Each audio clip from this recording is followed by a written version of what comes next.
Here,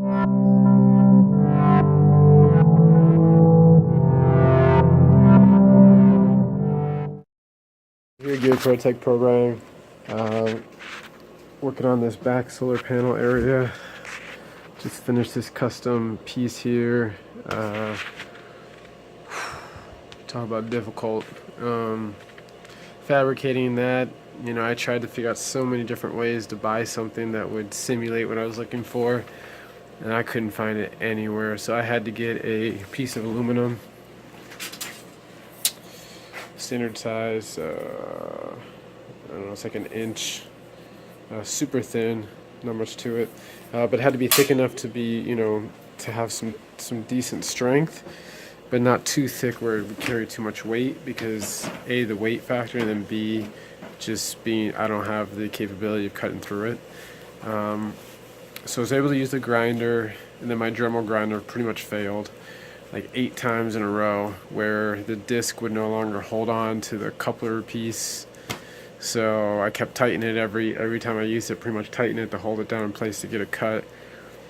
But now it's at the point where it just really doesn't even hold at all. So I gotta pretty much order a new one of those. I used the other grinder, the heavy duty one, but it started to melt the aluminum. It was heating it up so hot that the aluminum was starting to warp and melt on its own. So I did use it anyways. I just made the cuts super fast so that the heat didn't build up, you know, too quickly, even though it did start smoking.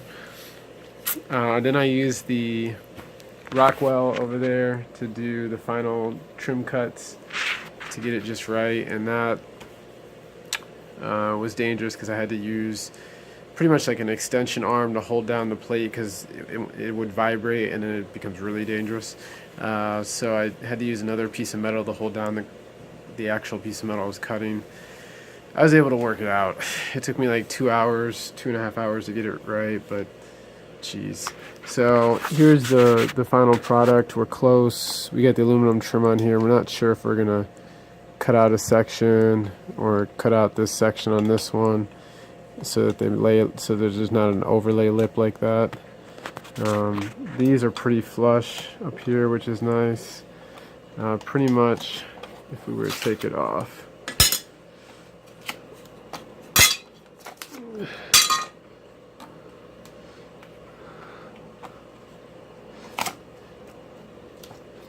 so now you see the custom plate that I made. So what it does is it cradles these straps into place, and I had to, at the last minute, I made a decision to leave a section in there, and I'm really glad I did, because it provided structure so it wouldn't bend easily.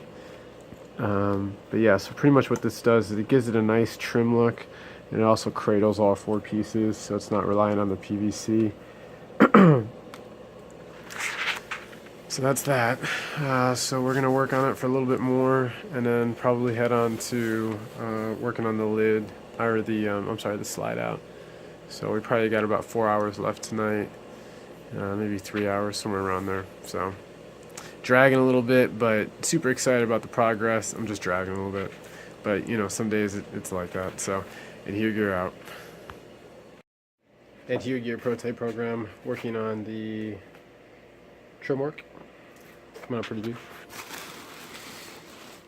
So you can see we have a custom cut bracket, a bunch of 45s, a lot of different spots. Getting the math right was pretty difficult. Kind of nestles in around the frame. So now we got to do another custom cut, which is what we're working on here. A little bit more complex, because we got to kind of slice a thin sliver off just to have enough of a border to hide the lip. And then also the 45s opposite, forming a trapezoid for the main piece you actually see. This one came out great. I actually screwed it up though. I nicked it twice. So now I'm routing out the one side just to practice, and then I'll just redo it all over again. So coming out pretty good. Adhere Gear out.